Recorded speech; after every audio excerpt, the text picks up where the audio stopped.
Jazz is very interesting. He did one of these videos talking about the property tax increase. I didn't quite get where he was going with it because he's like, that's a lot. As mayor, like I would make sure it's less. But I think that's kind of a cheap talking point. Not saying Jazz is using it as one, but I'm just saying like, what's the plan there? Like a lot of mayors run on a vague, like I'm going to control your property tax promise. But unless you really have a plan, a lot of people have tried to just come up with the savings, right? I mean, we just had Doge, right? They were going to go into the federal government, massive federal government. They were going to find all this waste, and they couldn't.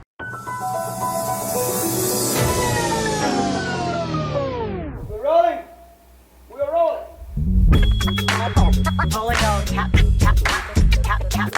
This is a real thing. Real thing.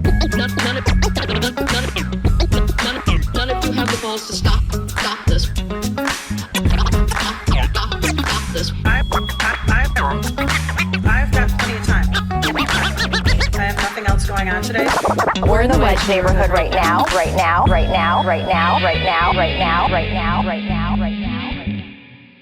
All right, we are back on the Wedge Live podcast with a special taxation episode with candidate for, that's too much excitement for the first, for the opening segment. Do you remember Eric? the first thing you ever said to me in person? No, what was it? I came up to the Wedge Live bike ride. I can't remember what I said. I said something and you were like, you're so excited for this bike ride. Like I got something wrong. And you were like right away, like this guy, too much enthusiasm. Well, that is you. This is the Wedge Live podcast. I'm your host, John Edwards. Candidate for Board of Estimate and Taxation, Eric Harris Bernstein, who has abbreviated that to EHB for BET. We're going right. So I guess my first question was going to be, is anyone going to watch this? Are we going to be able to make taxation exciting enough to justify the time and effort I went to be here with you? None of my friends are going to watch it, but if you have some listeners at home. Why are you doing this? It's a low-key, low-pay, any pay? Barely any pay. I think it's like, I heard $35 a meeting, so like $70 a month. I think it might be more than that though. I think it might be a couple of grand a year. Yeah. So why do it? You must care a ton, or there must be something really wrong with you. Both. No, I mean, I am just a real believer in public goods and the power of collective action. I've been like sort of a pro-tax, pro-public investment, policy wonk, organizer, agitator. Let's go up the bikeway here. For over 10 years now, which is crazy to say. But I think one of the things that America gets wrong and that Minnesota comparatively gets right is the importance and value of raising and spending money together to improve our collective well-being. The Board of Estimate and Taxation has a lot to do with setting the resources that the city has available to itself to fund infrastructure, public safety, all kinds of programs, and the park board as well. And so it's super impactful, both from like a policy perspective and setting the maximum property tax levies and approving bonding. But beyond that, also just a platform for the conversation about taxes and budgets and public spending and what we get and what we'd like.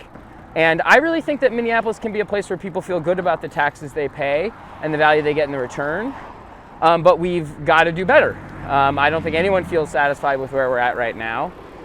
And so I'm running because I've been doing that sort of work for a long time. I've got ideas of how to do things better, and I've got enthusiasm, as you noted, Too much. to talk about it. Too much. Tone it down. I can't tone it down now. I mean, it's the BET. I got to get people like a little bit interested. How much power do you anticipate having to direct policy? There's not much actual power the BET has. Correct. A couple of big ones, but you can't you can't implement new taxes. Yeah. And try telling that to the voters in Southwest that want to yell at me about public safety and the police. Like, that's not what I'm running for. Really? Do they know you're running for BET? Well, when I go canvass them. I'm out there with the people like Steve Brandt. Steve Brandt, current commissioner of the BET, is everywhere. All these events. Yeah. Every time I go somewhere I think I have a good idea, I look up, there's Steve Brandt. And I have to explain to people that I support Steve and that it's Bob Fine, the third candidate, that I think we should not elect. Are you and Steve running as a ticket? What was that? Are you and Steve running as a No, ticket? well, so Steve got the DFL endorsement. Oh, so he is obligated. Yeah, and there was a mailer that went out with Steve and Bob on it.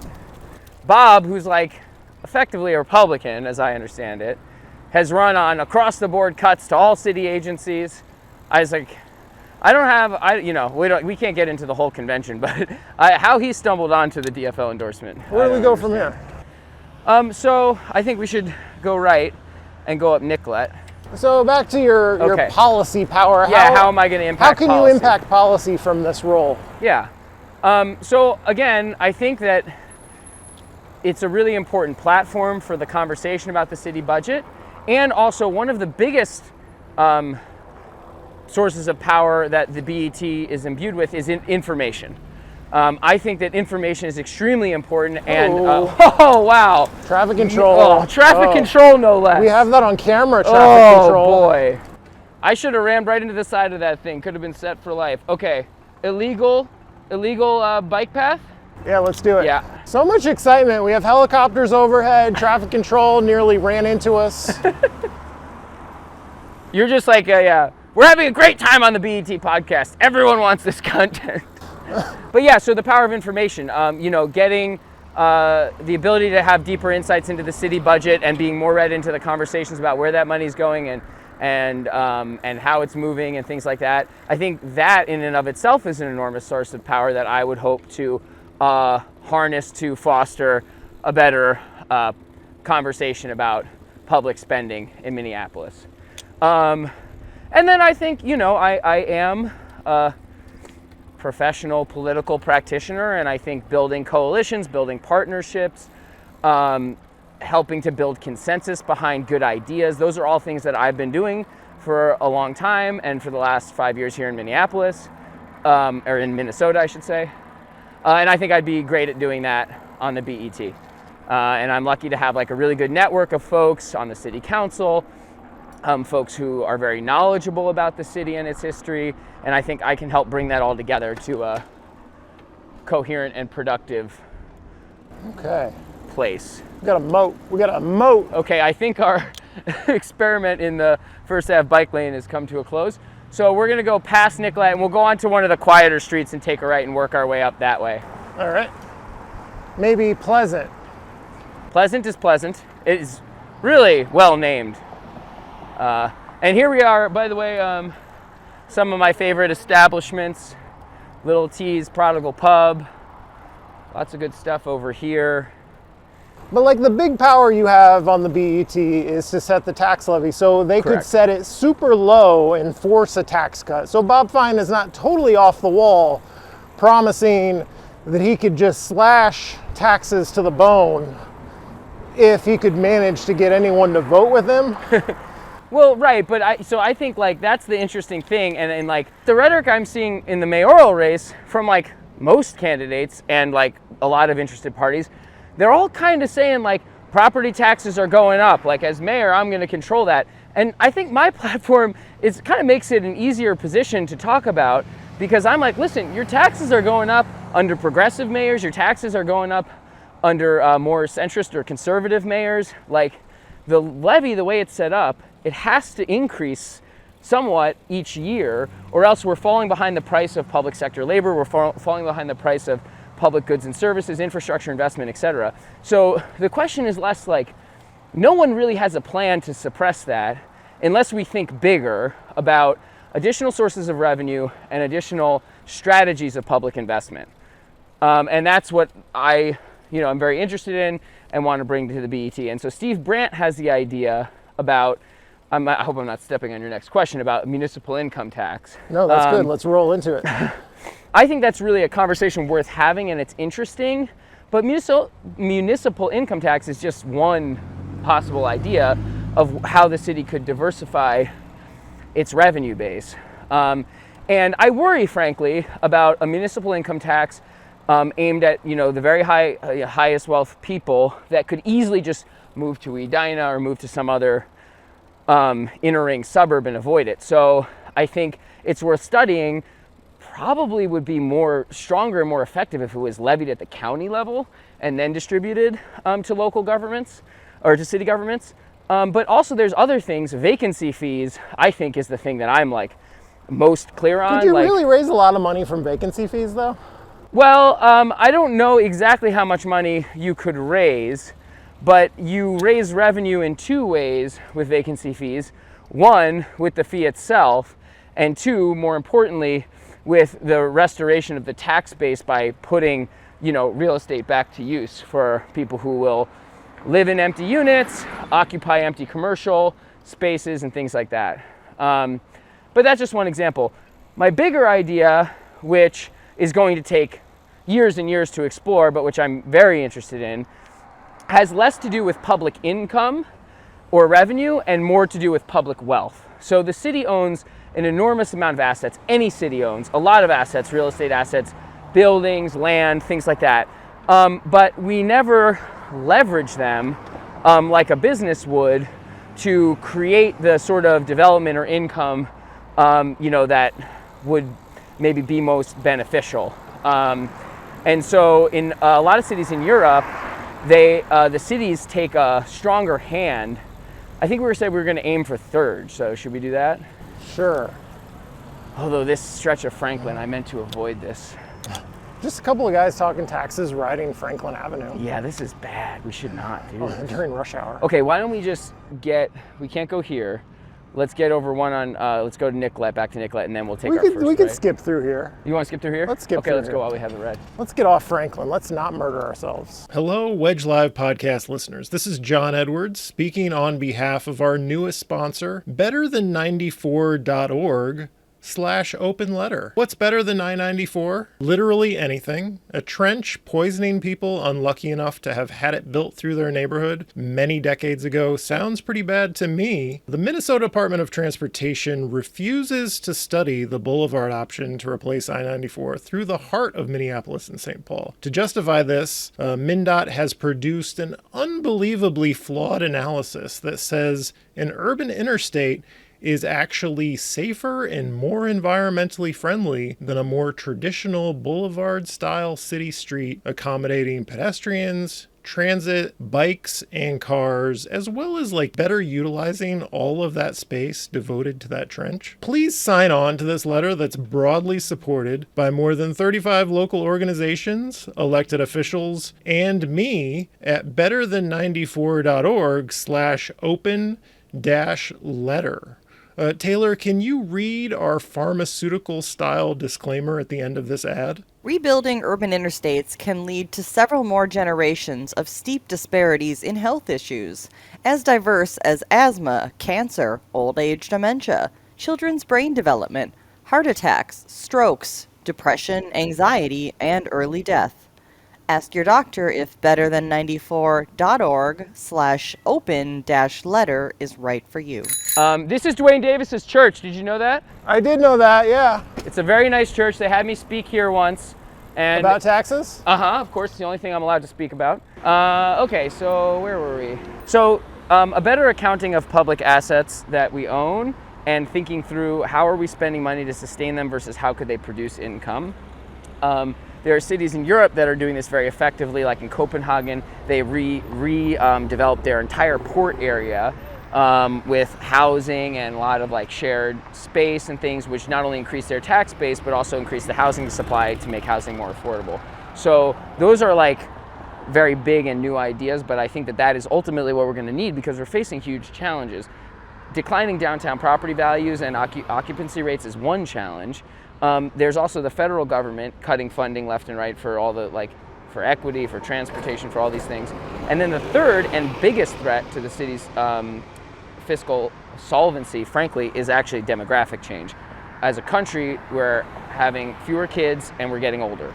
That's going to mean a smaller tax base, fewer workers making money and paying taxes. And so in the long run in Minneapolis and in cities all over the country and the world, we're going to have to figure out new strategies of how to fund collective well-being. And I think they have to do more with the use of public assets and the building of public wealth than they do necessarily just one new revenue stream. One new revenue stream might be an important part of it, but that's just, maybe a Band-Aid on a bigger philosophical question about how we invest public money and how we create the things that people need, like housing and healthcare. Is there anything you think we spend too much on? Yeah. Give it I to mean, me. I don't, have the line by line knowledge of the budget that I will if I'm elected to the BET, but certainly there's a lot of private contracts for things that I think are, should be done by more efficiently by a public sector workforce. I think there's, I would say that would be number one for me of places to look.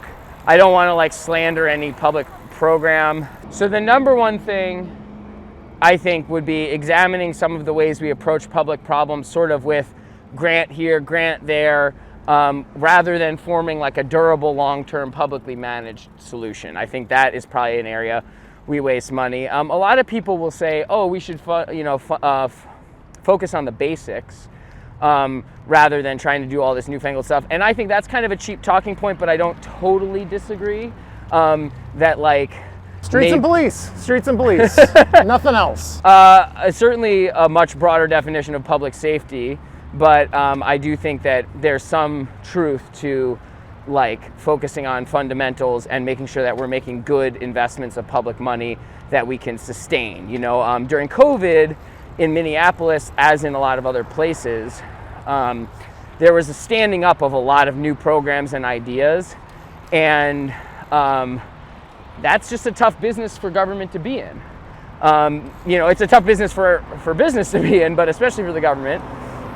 And so I think that there's probably some amount of logic in focusing on what we really need to be doing better, which is, I would say one thing comes top of mind, of course, taking care of unsheltered population, and also improving the affordability of housing more generally. And this is probably an easy one. What do we not spend enough on? I would go to housing. If you look at the city budget, obviously we get housing from federal government, housing funding from federal government and from the state as well, so it's not the full picture if you just look at the city, but housing is so fundamental. Problems that begin with unstable housing metastasize into all sort of devastating economic and social challenges. And so the housing first approach, which is something that a lot of people talk about nowadays, I think that's really key. And I think we don't spend enough money thinking about the physical shape of our city. I think Minneapolis, probably there's city planners who would say we actually do that excellently, but I really think the city is the permanent entity of this area, right?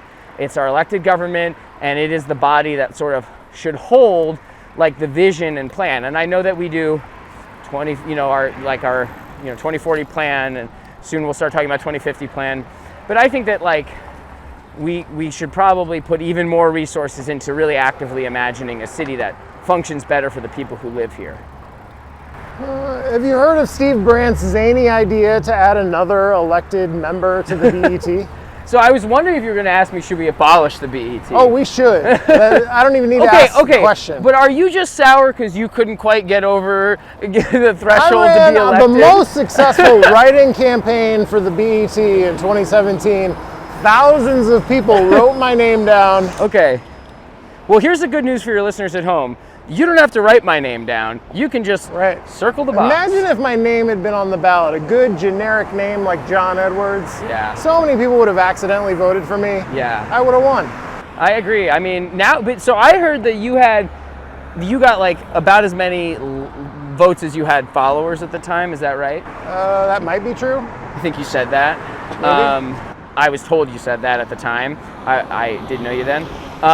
But you have way more followers now than you did then. Right. So now, if you want to jump in, you might give me a run for my money. I honestly so I think I got to look again, but I think Steve Brandt got either Sam or Steve got around 50,000 votes by the final round last time. So I'm how am I going to get 50,000 people? People are going to accidentally vote for Eric Harris Bernstein because they like the name. You think they'll like the name? That's really nice, John. Yeah. I'm afraid they'll like Bob Fine. His name is Fine.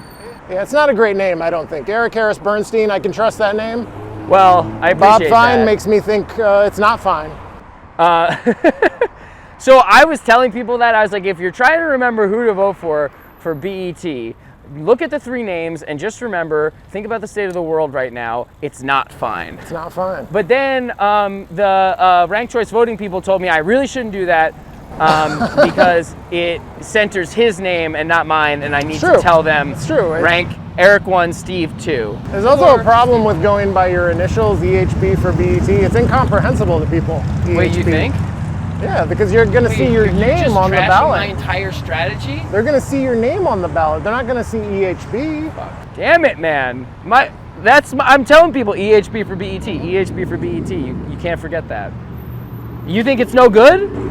I feel like you should use your name more. Okay. You just have big yard signs that say Bernstein. I do. My yard signs are coming Friday, hopefully, and they're just huge block letters, Eric Harris Bernstein for Board of Estimate and Taxation. Black background, white lettering. It's everything that I ever want from design. Oh, and in the corner, they say union endorsed. How do you have money for yard signs? How do I have money for yard signs? I'm a very compelling figure. People were lining up to give my campaign money. Also, yard signs, how much do you think they cost? Because I just found out. A couple of dollars each? Yeah, $8. Oh, $8 each. So, I mean, like, 100 yard signs for less than $1,000. Like, if I put them in the right place. Oh, also, they make 2x4 and 4x8. So anyone who wants to host a 4x8 Eric Harris Bernstein billboard in their front yard, get at me. And in fact, anyone who wants to host a yard sign anywhere, please. I'd love to spread the word. It's going to be all you're about dodging the question about the third elected member of the BET. Okay, all right. That's a terrible idea, right? We could barely get you to run. Like, we barely have 3 living, breathing people who want this job. I agree. I don't really think it's worth the effort. Let's just stop here.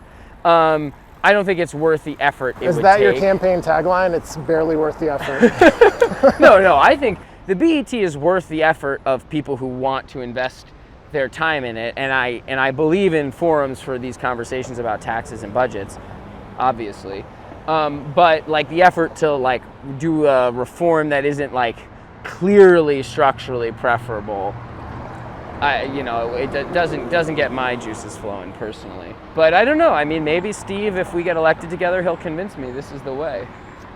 But he doesn't even want to run again next time. I get the feeling he's not going to run next time. I don't know after 4 years that you want to run next time. Oh, I see myself on the BET well into my 70s. I mean, I watch meetings. I've been watching meetings, and like people come and they talk about what parks mean to them. People come and they talk about what road maintenance does for them in their daily lives. And I love those conversations. We don't have enough of those conversations. So being on a place where I have entrusted a little bit of authority from the public to think about those issues, communicate about them, that sounds like a party to me.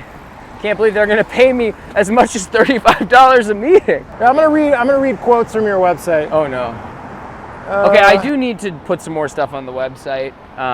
Well, that's not what this is about. This is what's on the website right now. Okay, all right. To meet this difficult moment, we need leaders who believe in the importance of forward-thinking investment more than they want to win votes by promising tax cuts that never materialize anyway. Yep. We need a BET that will find new paths for innovation and not accepting a declining status quo. Sounds like a smart and, if I may add, thoughtful young man. What is your best idea for innovation in the field of taxation? Well, maybe a good opportunity to talk about land value taxation. Okay. I talk about other ideas for raising revenue, but land value taxation is one idea that I think could really benefit a lot of people or benefit the city overall. So basically the idea there is right now your property taxes are assessed based on the value of your property and its structures. So if you have a big mansion, that's worth a lot of money on the market, and so they assess your property, and you get taxed like in rough proportion to your, in accordance with the value of your home and the land that you own. But what that does is actually incentivize underdevelopment, because somebody who puts one family home on, let's say like a half acre of land is paying potentially or likely paying less property tax than someone who puts like a small apartment building on the same quantity of land. And so if you move to land value taxation, your taxes are the same regardless, given the same size property, same value property, regardless of what you do or don't put on it. So you pay comparatively less taxes if you develop more housing, for example. And actually what this does is, like in studies from when they did it in Pennsylvania, the change in your your property tax payments before and after, for single family homes it actually went down a little bit. Apartments, I believe it went down a good bit.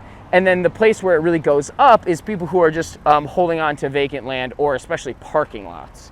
And so I think land value taxation as a model of redistributing the property tax burden would be super beneficial for the city, not just for people who want more housing and more affordable housing, but also for current property taxpayers, because the thing that really increases your property taxes is when there's no growth.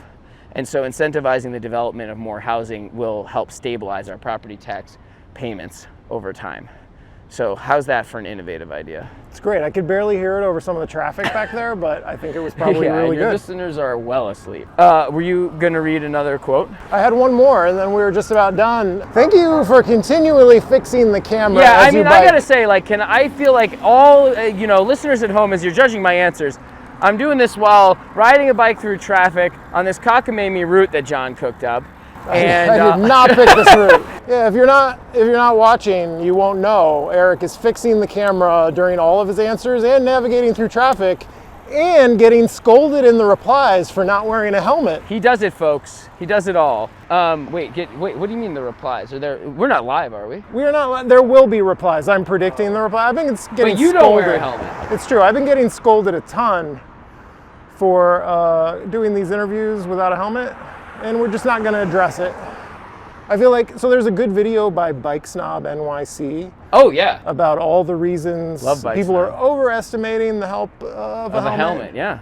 And I just think it makes biking look like an adventure sport when the vast majority of the time... Well, that's their attitude in Europe, is it's off-putting to people who are trying to get into it. So I feel like at this point we should go. Go watch Bike Snob NYC. Search for the why I don't wear a helmet video. They were anonymous for a really long time. Oh, really? Oh, yeah. And then they got, unveiled at some point by someone.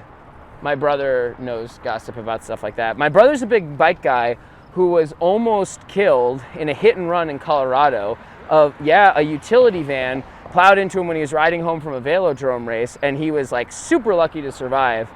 Actually, not just lucky, he saved himself by somehow in delirium losing pints of blood and having most bones in his body broken, literally, flagged down a car somehow, barely, and this guy saved his life.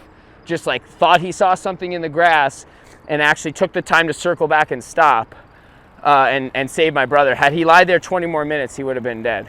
So biking safety and the conduct of drivers around bikes and the way we build our infrastructure, extremely important to me and to my family. But it hasn't yet persuaded me to wear a helmet 100% of the time. So as drivers awkwardly wait for us to cross, I'm just going to read this quote from Eric's website. I have found the sense of community in Minneapolis is unparalleled, and that is why I have made my life here. 100%. I have also found that in the 12 plus years I've lived here, and I wonder if you have any ideas about why that is. What is it about Minneapolis? Unpretentious is a huge one. Working class values, valuing people's humanity. Not always in a friendly way, but I think maybe in a deeper way. And I think that so when you get closer to people, you find that they really care for one another, And I think another thing, frankly, because I almost made the whole podcast without saying this, but I guess I'll admit it now. I grew up in New York City, and I've lived in Colorado, I've lived in Washington, D.C., I lived in New York again as an adult, and then I lived in the Bay Area before I came here. And those are some hot areas for people to move and all that. And I think the fact that, obviously a lot of people move to Minnesota and to Minneapolis in particular. but not quite to the same extent and not necessarily with the same intentions. You know, people who are from here love it because it's where the people they grew up with and their families and their history is, you know, and then people who move here, I think they're not coming because they have some idea of what it is necessarily. They're looking for a good place where they can make a life where they'll have space to start a family and raise kids and have a good job and, you know, care for, you know, friends and family and just, you know, live a good, dignified life. And I think that is way more amenable to the creation of like strong community structures than a place where people are coming because the surfing's good or people are going because the mountains are gorgeous. You know, those things are great, but are they the most important thing in life? You know, and do they build the foundation of a truly connected, caring community? I think the sense of place here is tremendous because people are devoted to it because it's where they've chosen to live, not because of what it offers them from like a recreation standpoint necessarily. Right. That's my take on it. What do you think? Yeah, if you live here because you love the place, not because the winters are great. The winters are my favorite season though, by far. I love the winter. Do your listeners know that I am the reason we had 3 Wedge Live skate days? They don't know that. Yeah, Eric is the inspiration for the very sparsely attended Wedge Live emergency skating events last winter. Okay, if those are sparsely attended, then the emergency ride's also sparsely attended. I mean, we get like 8 to 10. Yeah, all the way. You know what the best Wedge Live event, and I'll take credit for it, this was all my idea, is the Float Fest. I'm It going. is so good. I was supposed to go home for Labor Day to see my father, but now that I'm running for BET, I've got to be here and figure out how to. Wait, are connect you with my really voters. changing up your life because you're running for BET? Yeah, I mean, it's okay. Can I be earnest for a second? It's a very important role. It is, but I mean, like, think about the. visit your dad. Visit your dad. No, he's better off without me. I'll go visit him after the election when I'm in a much more relaxed state of mind. What are you going to be doing over Labor Day weekend? Oh my God, for there's BET? a door knock every day. I gotta hit the Steve Brandt and be out there among the people at farmers markets. There's a political picnic one day. I'm gonna go to Float Fest. I'm also gonna catch up on a bunch of housework. I don't know if like my front yard was featured in the beginning of this episode, but a lot of weeding to do. And just, yeah, I mean, I should do some meal prep. I mean, it's 35,000 votes at least. Like, I gotta work my ass off. And another thing I'll say about why I have to work hard, even if it's likely I'd win, which I don't agree with, is that doing the campaign right is how I'm gonna do the job right. If I'm not spending a lot of effort making sure that voters know who I am, know about the office, know why they should care about the office, and also doing like the political work of like talking to current elected officials about the role and why I'm interested in it and what I think we can do with it, talking to folks, you know, there's Minneapolis, I'm not from here. People have devoted their lives to working in government, whether it's as city employees or running for office or just being really active volunteers in different Senate districts and things like that. And I owe it to those people, I think, to really make a good effort and get out there and meet them and hear what they have to say and ensure that I have ideas about how to reflect their values. There's a lot I don't know. I've had a really fortunate career in this kind of like in policy sort of work because I do the reading and because I work hard and listen to people, and so I've got to do that here, or else this would be, you know, it's a public office. Just because it doesn't pay shit, I gotta serve the people. You have any recommendations? I'm bringing this Yes! question back Yes! because Eric was like, I came with a recommendation. I was like, Eric, when was the last time you listened to the podcast? I haven't asked that question in months. That's not true because, yeah, I guess, okay, I have been listening to your podcast, but I guess I've been listening more to the episodes with recurring guests like our friend Josh Martin and Taylor, and so maybe I'm listening to less of the interviews. Yeah, but that's a good point because if I had listened to the episodes that I sponsored, we haven't even talked about this. Have you found your truck? No! Okay, listeners, you may have heard the episode sponsored by Eric's 2006 stolen Chevy Suburban. This is Eric. This is Eric This is from me. the stolen Suburban ads. Find my truck! You still haven't found it. No, it's really disappointing. I really, honestly, like, it was a really, you know, it's like, I ended up with it. It was a friend's my friend's father's truck, and I bought it off of them, like third hand. But it was really useful. It was 8 feet long, so 8 feet. Plywood comes in 8-foot sheets. Rebar often comes in 8-foot or 9-foot lengths that I could fit back there. Friends moving couches. I'm trying to sell a couch right now. When I had Rita, my Chevy Suburban, I'd throw it right in the back, deliver to whoever wants to take this couch. So yeah, it is like really kind of devastating. And there is like a longer conversation to be had with, mayoral candidates about what is our plan to have the police close more cases and, like solve things. I think that would really help with perceptions of public safety and with, sort of the general approval ratings of MPD. But did you see Jazz Hampton had his car stolen too? Yeah, Jazz is like the Forrest Gump of Minneapolis mayoral candidates. I agree. I think he wants to be a superhero. Everything happens to him. Yeah. Jazz is very interesting. He did one of these videos talking about the property tax increase. I didn't quite get where he was going with it because he's like, that's a lot. As mayor, like I would make sure it's less. But I think that's kind of a cheap talking point. Not saying Jazz is using it as one, but I'm just saying like, what's the plan there? Like a lot of mayors run on a vague, like, I'm going to control your property tax promise, but unless you really have a plan, a lot of people have tried to just come up with the savings, right? I mean, we just had Doge, right? They were going to go into the federal government, massive federal government. They were going to find all this waste, and they couldn't. They were like, actually, a lot of this stuff's pretty tight ship, and then the stuff that, obviously, well, we don't need to get into that. But so, the idea that property taxes could easily be, like, kept low should be disproven. We should be skeptical about that assertion given the number of mayors and the wide range of their political alignments, that ended up also raising property taxes. One of the great joys of running is that I've knocked a lot of doors as a volunteer, and every now and then often you have great conversations, but maybe 10% are going to be good conversations, and then a lot of, people who just don't want to talk. When you're a candidate, people will talk to you.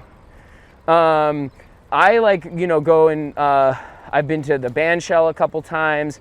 I've been down to other music in the park events. I went to the farmers market, and people are like very willing to engage when they hear that I'm the one running, which is really cool, and it's really nice to talk with folks about what their concerns are, what their hopes are, what their perceptions are. Oh, but I'm cheating myself of the recommendations question. Let's do it. Okay, so this book I read maybe a year and a half ago, Ministry for the Future, Kim Stanley Robinson. Excellent sci-fi novel about future of our planet with climate change, things like that. I'm reading another good sci-fi novel right now called The Dispossessed by the legendary Ursula K.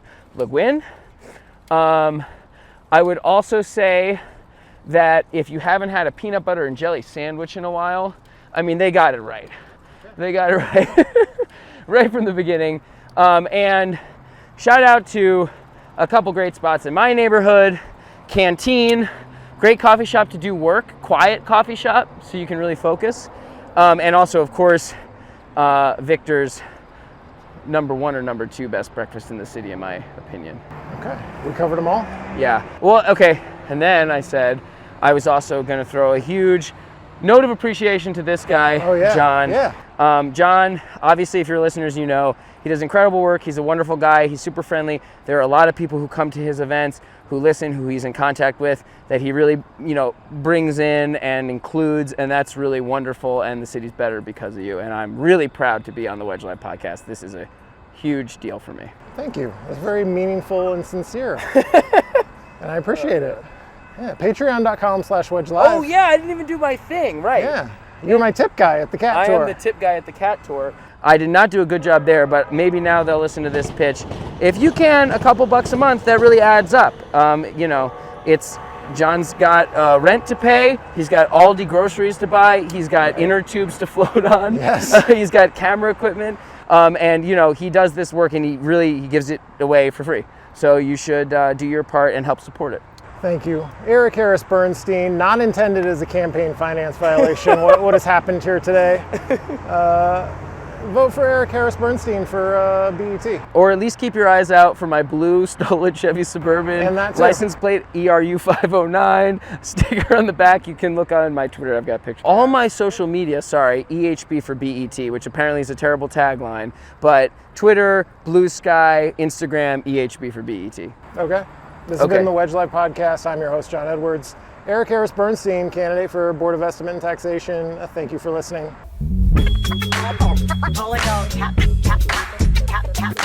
This is a real thing. Real thing.